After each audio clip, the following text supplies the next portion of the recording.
Подведение итогов и принятие предвыборной программы. Расскажем, как прошел второй этап 30-й конференции регионального отделения партии «Единая Россия». Больше сотни участников со всей республики собрал в Назране 10-й фестиваль культуры и спорта «Ингушские игры-2019». В Ингушетии завершился региональный этап национального чемпионата «Обилимпикс». Подведен итог.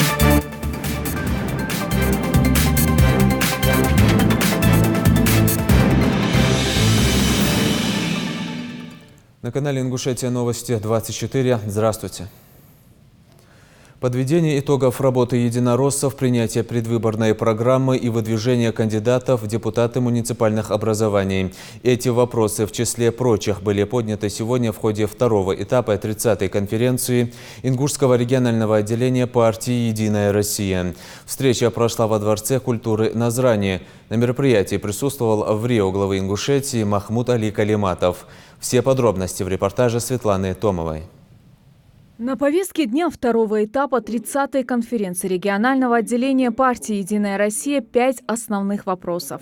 Открывая мероприятие, врио главы Ингушетии Махмуд Али Калиматов поприветствовал участников и гостей конференции. По его словам, члены партии «Единая Россия» знают и видят чаяния жителей республики. Он подчеркнул, что на местах необходимо вести постоянную работу с населением и по возможности решать проблемы в кратчайшие сроки. Махмуд Али Калиматов также отметил, что граждане имеют право и должны принимать активное участие во всех социально-экономических процессах в регионе. Очень важно, что «Единая Россия», представительные органы, избираются от муниципалитетов.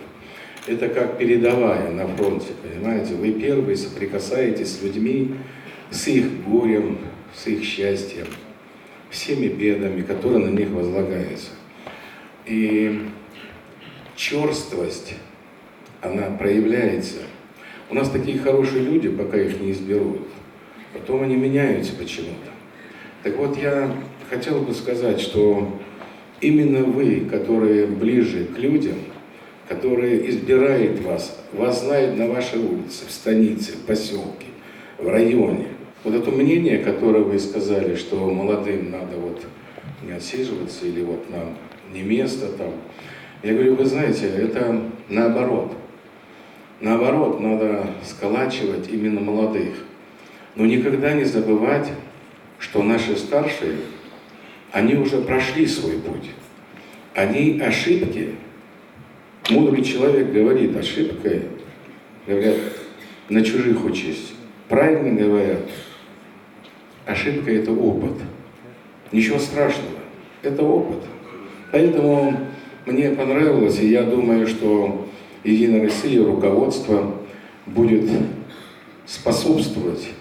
И я постараюсь внимательно отнестись к той молодежи, которая в действительности старается что-то сделать лучше.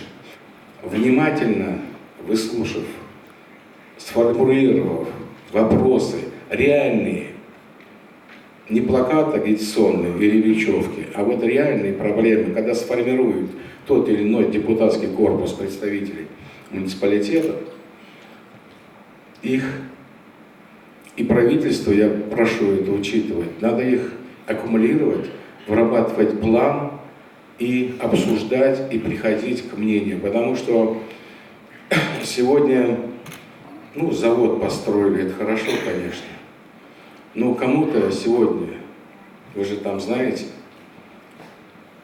малообеспеченные есть инвалиды, есть пенсионеры.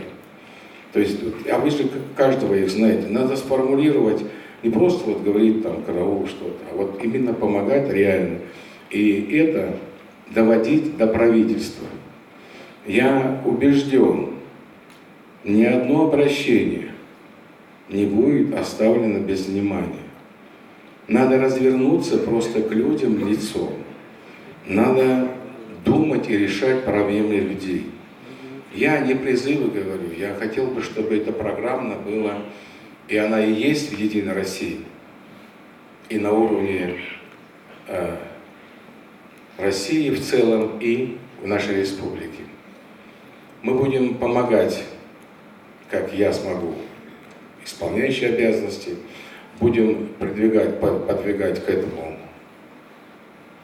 правительство, но и выдолженный спрос с тех, которые потом изберутся главами или вновь назначены, чтобы они понимали ответственность. Это не почетное место. Там много обязанностей, кроме прав. Секретарь Ингушского регионального отделения партии Зелимхан Евлоев подвел итоги работы ингушских единороссов за текущий период. Отметил и о важных событиях, происходящих в регионе, о досрочном сложении полномочий главы Ингушетии Юнусбека Евкурова и назначении на эту должность временно исполняющим обязанности Махмуд Али Калиматова. Помимо муниципальных выборов, мы находимся на пороге еще одного важного политического события. В сентябре в республике пройдут досрочные выборы главы Ингушетии. Как мы знаем, президент России Владимир Путин принял отставку Юнусбека Евкурова и назначил в Рио главы Ингушетии Махмуда Али Калиматова. Должен отметить, что решение задач социально-экономического развития нашей республики региональное отделение партии «Единая Россия» все эти годы плодотворно взаимодействовало с органами власти, прежде всего с главой республики, который также является членом Высшего совета партии. В непростых экономических и политических условиях Ингушетии во главе Евкурова удалось справиться со сложными вызовами. Прежде всего, это победа над международным терроризмом. В республику вернулся мир и покой, и как следствие в перспективы региона поверили бизнесмены, которые без опасений начали вкладывать свои средства, открывать новые предприятия, создавать рабочие места и пополнять бюджет республики. То, что республика смогла выровняться по многим показателям, а где-то и занять лидирующие позиции в округе и стране, подтверждает правильность курса, которым шла в последние годы республика.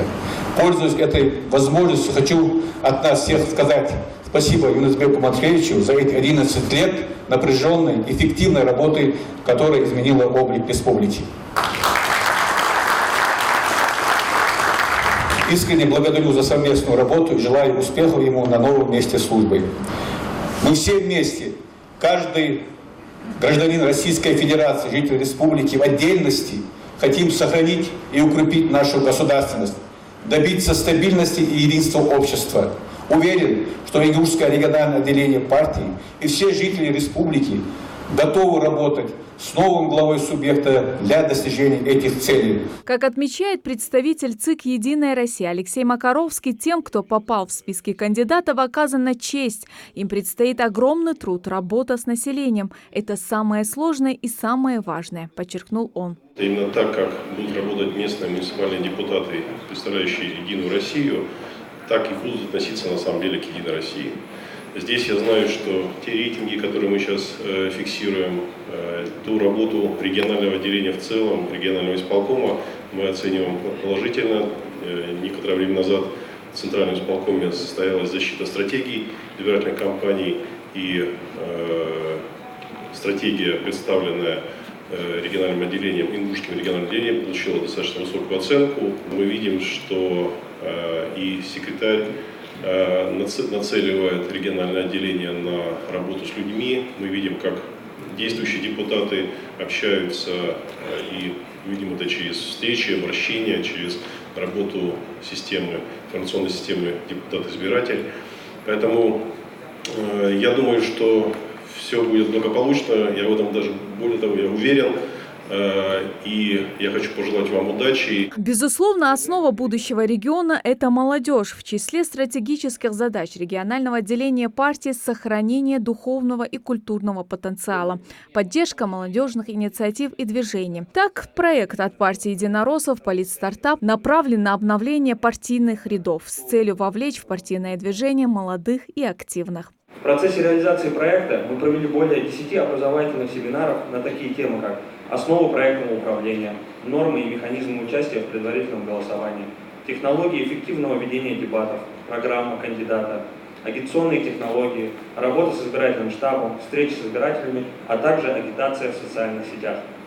Участники проекта организовали множество социальных акций, приводили в порядок воинские захоронения, навещали ветеранов, помогали детям с ограниченными возможностями, организовывали культурные программы для детей, проводили субботники, высаживали деревья и популяризировали донорство крови. Азан Альгиева – одна из участниц проекта. Девушка полна решимости на пути к своей цели. Для этого она готова приложить все усилия, опровергнуть мнение, что женщинам в политике не место. Я попала в команду лучших, активных, целеустремленных молодых людей, которых, как и я, увлечены политикой. А самое главное, это команда профессионалов, которая работала с нами, вела нас, учила с первого и до сегодняшнего дня, можно сказать. И Политстартап – это для меня не только образовательный проект, а это для меня как бы площадка, которая помогла мне накопить свой социальный капитал. Руководитель регионального исполнительного комитета партии «Единая Россия», руководствуясь статьей 83 закона Ингушетии о муниципальных выборах, предложил путем тайного голосования выдвинуть списки кандидатов от партии. Город Магаз – 18 человек. Назрань – 31 человек. Город Караблак – 25. Город Молгобек – 25. Сельское поселение Плиево – 18 человек. Сельское поселение Барсуки – 12. Сельское поселение Далаково – 15. Сельское поселение Кантышево – 18. Сельское поселение Экажево – 18. Алиюрт – 10. Газиюрт – 7. Сурхахи – 18. Яндари – 15. Окончательный список кандидатов в депутаты в представительные органы местного самоуправления определяют тут же путем тайного голосования. После подсчета всех голосов согласовывают и протокол списка кандидатов. Выдано всего бюллетеней по муниципальному образованию городского города Магаз 108. При вскрытии избирательных урн обнаружено 101. В том числе бюллетеней, признанных недействительными, 1. За выдвижение списка кандидатов по городу Магаз за проголосовали 85, против 15. Признать тайное голосование по выдвижению списка кандидатов в депутаты на уровне представительных органов муниципального образования Единый избирательный округ, городской округ город Магаз назначен на 8 сентября 2019 года состоявшимся. Прошу утвердить протокол номер 4. Ну а завершилась 30-я конференция регионального отделения партии единороссов на приятной ноте вручением грамот и благодарностей.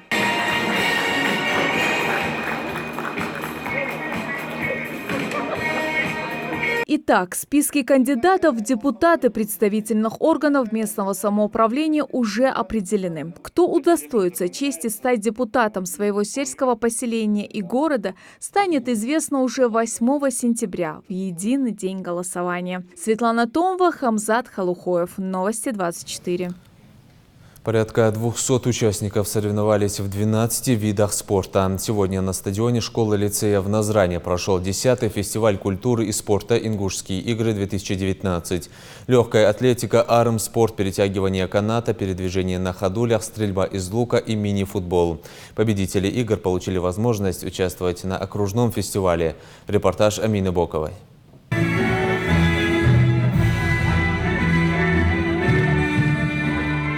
10-й фестиваль культуры и спорта «Ингушские игры-2019» по традиции открывается под гимны России и Ингушетии. 9 команд из разных городов и районов республики уже прошли отборочные соревнования на муниципальном уровне. Сегодня они борются за право представлять Ингушетию на предстоящих Кавказских играх, которые состоятся осенью в Грозном. Основателями этих игр, ингушских игр, потом впоследствии уже фестиваль культуры и спорта народа Кавказа является наш земляк. То есть мы, Республика Ингушетия, инициаторами этих игр, мы его с гордостью проводим. Каждый год мы участвуем во всех фестивалях, становимся призерами, становились чемпионами этих игр.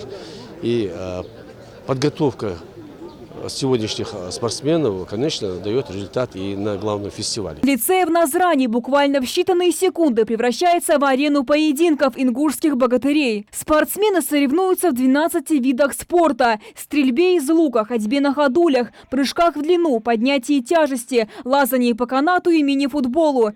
Мы представляем команду Молгобекского района и города Молгобек. То есть я являюсь представителем двух команд. Мы выставили на всех видах своих спортсменов, то есть 12 видов. В основном у нас акцент делается на армспорт, перетягивание каната, футбол и на ходуле. и поднятие тяжести. Остальных видов мы тоже планируем занять 2-е и 3-е места призовые. Ингушские игры – это не только состязания в силовых видах спорта. Лучница из команды Малгобека Замира Албакова – одна из немногих девушек, участвующая в ингушских играх. Месяц назад в городе Воинская Слава открылась секция стрельбы из лука. С тех пор любимое занятие Замиры – запускать стрелы точно в мишень. Понравилось, на самом деле, с самого начала, потому что как будто бы вот сразу свое что-то.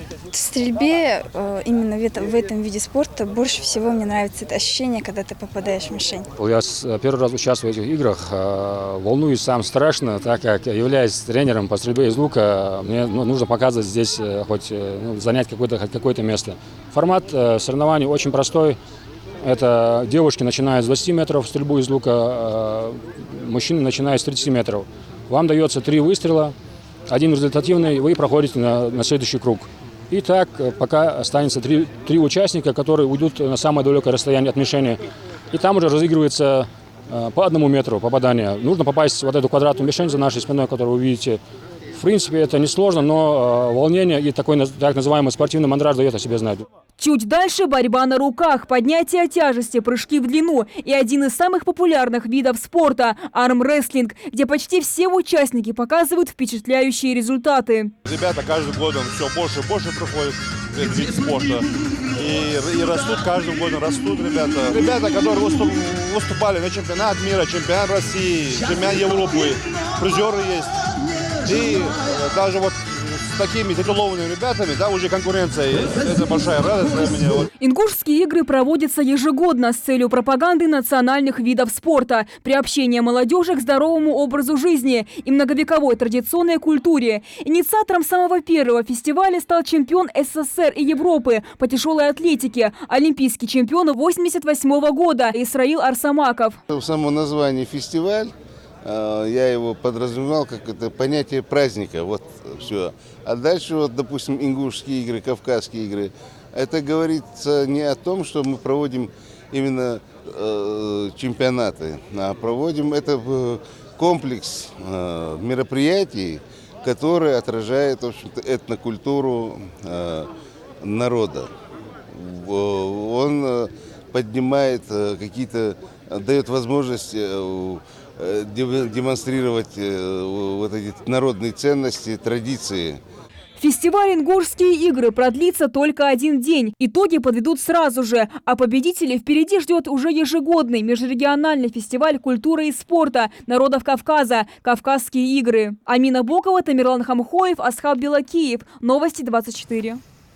Не отстают в спортивных достижениях и самые юные спортсмены. Упражнения на брусьях, бревнах, опорный прыжок и вольная программа. Десятки юных спортсменов Ингушетии соревновались сегодня за звание самого лучшего. В регионе стартовал ежегодный открытый турнир СКФО по спортивной гимнастике «Борись и побеждай». Более 30 спортсменов показали свои умения выполнять идеальные повороты, шпагат и сальто. Оценивали жюри сложность программы и отдельных ее элементов, а также чистоту и уверенность исполнения. Ребята выполняли и упражнения на перекладине. По итогам всех выполненных заданий самых лучших наградили. Без медалей на этот раз никто не остался. Каждый из участников в своей возрастной группе занял одно из 3 мест на пьедестале. Уже в воскресенье им предстоит сразиться на чемпионате СКФО по спортивной гимнастике. Участие в соревнованиях примут более 300 юных гимнастов от 3 до 12 лет. Они представляют Ингушетию, Дагестан, Кабардино-Балкарию и Ставропольский край. Детишкам нужно такие турниры, их нужно делать как можно чаще, чтобы смотреть уровень работы, чтобы родители видели, что... Потому что спортивная гимнастика в республике Ингушетия – это совсем новый вид спорта, абсолютно новый. Не знаю, почему раньше его здесь не пытались развить, это очень так спорный вопрос, потому что это основа всех видов спорта, гимнастика изначально. Поэтому сегодня этот турнир был очень хороший. Я посмотрел, какой уровень у детишек здесь. Он будет расти. С 1 июля начнется выплата пенсии по новым правилам, впервые с учетом повышения пенсионного возраста. Также предусматриваются индексации и доплаты. ПФР пересчитал размер соцдоплат, а Кабмин расширил список профессий, по которым положена 25% надбавка. Рабочие всех наименований, индивидуальные предприниматели в сфере сельского хозяйства, а также лица, работающие в сфере обслуживания и ремонта сельхозтехники и производственного оборудования, согласно законодательству, также получат надбавку. Сегодня в Ингушетии завершился региональный этап национального чемпионата «Обилимпикс». Он уже второй год подряд проходит в колледже сервиса и быта в Назране. Более 50 участников соревновались в освоении различных профессий – психология, педагогика, туризм и далее по списку. Главная цель – развитие профессионального мастерства у людей с ограниченными возможностями здоровья. О заключительном дне чемпионата и тех, кто не упустил возможность заявить о себе на всероссийском уровне – репортаж Дианы Дударовой. Главная задача движения «Обилимпикс» – поменять отношение общества к трудоустройству людей с инвалидностью. Движение «Обилимпикс» стало одним из сильнейших способов социализации инвалидов и в Республике Ингушетия. Сегодня все его участники присутствуют на последнем этапе Олимпиады возможностей, торжественном закрытии и награждении победителей. Особенные физические возможности участников не ограничивают их стремление к высотам в выбранных профессиях. Продемонстрировать свои знания, способности и таланты они смогли в 10 профессиональных номинациях – бухучет, туризм, бисероплетение, вязание спицами, крючком, массаж, психология, медицинский социальный уход и педагогика. С завершением чемпионата их поздравляют гости мероприятия, организаторы конкурса, преподаватели и студенты колледжа сервиса и быта. Хорошие, классные эксперты и хорошие участники. И хорошие результаты. Итак, самый волнительный момент для всех участников – объявление победителя регионального чемпионата. В компетенции бисероплетения награждается Цунтольгов Абдулкарим Хашбекарович. Призерам и победителям вручают медали, планшеты и сертификаты, которые подтверждают профессиональный уровень участников. Заветная медаль с цифрой 1 блестит и на груди Расула Костоева, который в Обилимпиксе участвовал впервые. На Олимпиаде возможностей он продемонстрировал знания бухучета, в частности, владение программой 1С. С рождения Магомед страдает анемией, но этот недуг не стал преградой для поступления в колледж и достижения успеха в получаемой профессии. Я недавно только занимался, занял первое место от экономики бухучет. Но, впрочем, несложно было. Сели за компьютер, поработали. В состязаниях соревновался 51 участник с ограниченными возможностями со всей республики. Готовились конкурсанты по несколько месяцев. Эксперты и организаторы конкурса профессионального мастерства результатами детей остались под впечатлением. Очень хороший уровень, профессиональные эксперты оценивали, удивлялись даже некоторые эксперты, что вот такое стремление. У нас даже такая история была, что наша девочка по категории вот в этом году вязание спицами, она в прошлом году участвовала у нас в категории бисероплетения. Ездила на национальный чемпионат, на 4-е. И она захотела, научилась вязать крючком. И в этом году она вновь у нас участвовала в нашем Обилимпиксе. Своим участием ребята демонстрируют любовь к выбранному делу и желание развиваться. На пути к цели никакие ограничения здоровья для них не преграда. Яркий пример тому показывает одна из финалисток Хади Дудургова. При рождении ей поставили диагноз гипоплазия почки. К 7 годам почку пришлось удалить. С ранних лет ей запретили физические нагрузки, но Хади упрямо продолжала соревноваться в играх с детьми во дворе и бегать на физкультуре. К такому выбору и позитивному настрою врачи отнеслись с одобрением. Так и профессию выбрала, где требуется физическая активность. В колледже она проходит обучение по направлению туризм. В этой же номинации представила свою работу на конкурсе Обилимпикс. Нам было задано составить турплан для приезжающих туристов, то есть как профессиональные участники, окончившие уже профессию. Там главное надо было представить хорошую презентацию. И эксперты оценивали нас по презентации. Несмотря на то, что работа Хади была признана в лучшей номинации, сама девушка считает, что конкурсанты ей ничем не уступали. А в будущем планирует продолжить учебу и работать по этой же специальности. Нравится на самом деле разъезжать по городам, интересоваться, так как туризм, наша профессия как раз включает всякие достопримечательности, экскурсии. Это как раз мое. Церемония вручения плавно переходит в концертную программу. Этот день, как признаются сами участники, стал для них настоящим праздником. Как подчеркнули организаторы, с каждым годом Олимпиада возможностей становится все масштабнее. Эти соревнования главным образом стимул и мотивация для людей с инвалидностью получить профессиональное образование и в дальнейшем трудоустроиться. Ну а победителям регионального конкурса расслабляться рано. В ноябре им предстоит проявить себя уже на межрегиональном чемпионате Обилимпикс, который пройдет в Москве.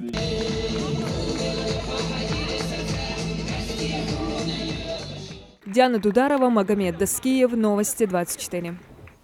Накануне в Назране пассажирский поезд столкнулся с Приорой. По счастливой случайности жертв и пострадавших нет. Авария произошла поздно вечером на железнодорожном переезде в центре города. Водитель «Лады», объехав устройство заграждения, выехал на рельсы в момент приближения пассажирского состава.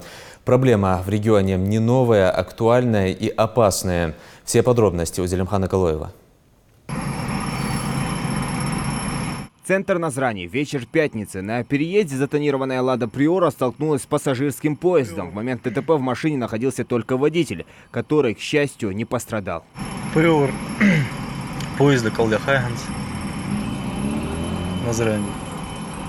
Обстоятельства случившегося выясняются, но кто виноват, догадаться несложно. Авария не могла остаться без внимания широкой общественности. Многие интернет-пользователи отнеслись к этой ситуации с присущей иронией. Поезд виноват по-любому. Странно, что поезд не остановился и не уступил. Шорт-трек Мегагбитси из поезд городе Юргол. Ничего смешного в этой ситуации нет и быть не может, поскольку в один миг из-за спешки и халатности могла оборваться не одна человеческая жизнь.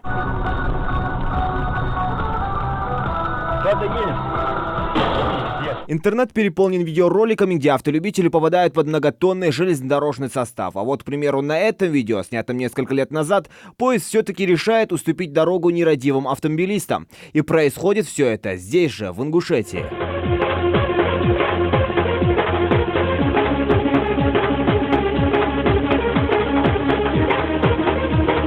В Ингушетии 4 железнодорожных переезда, и все они остаются зоной повышенной опасности. Это у нас привыкли к тому, что поезда пропускают машин на переходе. Водители чаще всего предпочитают игнорировать сигналы приближения поезда, и даже опущенный шлагбаум для них не помеха.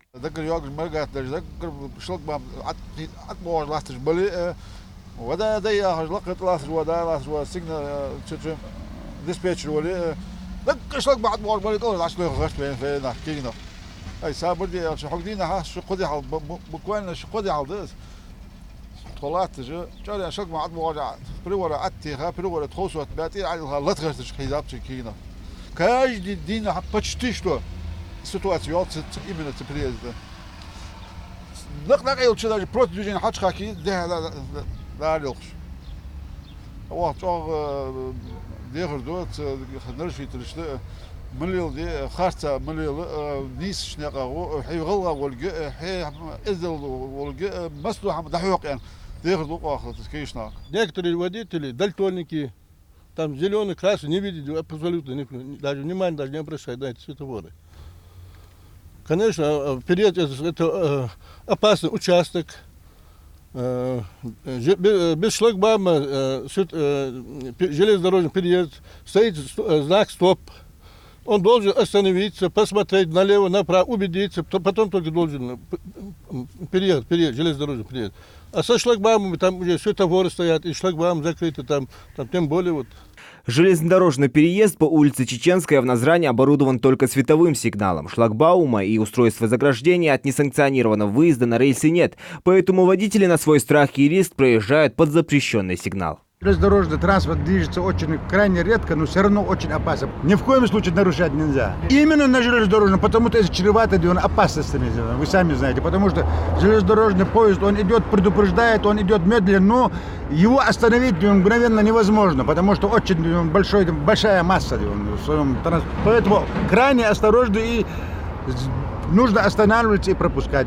На то, чтобы переждать поезд, уйдет всего несколько минут, но из-за своей спешки и безответственности многие водители часто рискуют жизнями, нарушая правила при первой же возможности. Серьезные штрафы и угроза жизни мало кого останавливает. Здесь важно успеть быть первым. Однако в погоне за скоростью вряд ли получится доехать до пункта назначения. Зелимхан Калоев, Магомед Шаухалов, Новости 24. Ингушский спортсмен Мухаммад Евлоев стал победителем первенства Европы по греко-римской борьбе среди юношей в весовой категории до 92 килограммов. Соревнования проходили в Италии. В финале Евлоев одержал победу над спортсменом из Азербайджана, благодаря чему воспитанник спортивного клуба Ади Ахмат стал трехкратным чемпионом Европы. Об очередном спортивном триумфе расскажет наш корреспондент. Награждение борцов-триумфаторов, представляющих регион, а также свой родной клуб Ади Ахмат на международной арене уже стало ежесезонной традицией. Уже третий год подряд Мухаммад Евлоев не дает шансов на победу ни одному своему сопернику на первенстве Европы по греко-римской борьбе. Еще один воспитанник клуба завоевал золото уже на международном турнире в Казахстане, но не смог принять награду лично на торжественной церемонии вручения по объективным причинам. Ярик условия создавать ежми ясанной условия хранятель хамухой массаняна каегдис каеги значит дарик худдушан. Хад в ближайшее время первенство мира мы тикши удал андели попасть для Евлоев Магомед Батажу Ахмед. Результат холки значит дарик худдушан. Для нас это, конечно, не предел. На этом мы не собираемся останавливаться. Наш итог – это Олимпийские игры. Именно для нас стоит задача именно из этого клуба Ади Ахмат, чтобы вышли олимпийские чемпионы. Надеемся, мы это в ближайшее время выполним эту задачу. При подготовке к турнирам планетарного уровня борцы не делают акцент на чем-то одном или на конкретном приеме. Ведется тотальное самосовершенствование атлета. Даже на тренировках Мухаммада Евлоева виден чемпионский характер и постоянное стремление быть лучше всегда и везде. Особенность этого спортсмена в том, что он стабилен и не знает поражений на международной арене. Раз борюсь на первенство Европы с этими соперниками. И раньше я встречался. Но там самый сложный соперник у меня был эстонец. Одна в четвертой была. Этого эстонца я выиграл 1-8-1. А так до финала и в финале никому больше балл не дал. В финале с азербайджанцем был, его 6-0 выиграл. Успех любого спортсмена – это в первую очередь работа тренера. В случае с клубом Ади Ахмат не одного, а целой команды. На глазах Нукзара Гогитидзе эти борцы не только вырастают из мальчишек-мужчин, но и становятся чемпионами страны, мира, и в скором будущем он от них ждет еще более грандиозных достижений на самых важных соревнованиях планетарного уровня. У нас хороший потенциал, тем более сейчас подходит. Можно из любого места воспитать нормального, который до высшего пика, до олимпийского чемпионата. Олимпийский чемпион станет. Ну, у нас есть потенциал, который это тянет еще подростков и маленьких вообще. 5-6 парней отсюда мы ждем хорошего результата. И они показывают начинающие. Впереди у Мухаммада и остальных борцов еще много работы над собой, работы на пределе своих сил. И глядя, как они тренируются, видно, что голодные до побед. Атлеты клуба не только надежда Ингушетии, но и всей страны. Но какой ценой дается каждая победа, знает только спортсмен и его команда. Борьба греко-римского стиля – очень сложный вид спорта, который требует большой концентрации и физических сил. Ну а что все-таки в итоге нужно для победы, мы узнаем у самих спортсменов. Для победы на соревнованиях что самое главное? Работать больше всех и стараться пахать, быть первым номером среди своего весе. Больше выкладываться и соревноваться со своими соперниками. Вот вся истина. Харун Аздоев, Магомед Белакиев, Новости 24. На этом наш выпуск завершен. Оставайтесь на канале Ингушетия.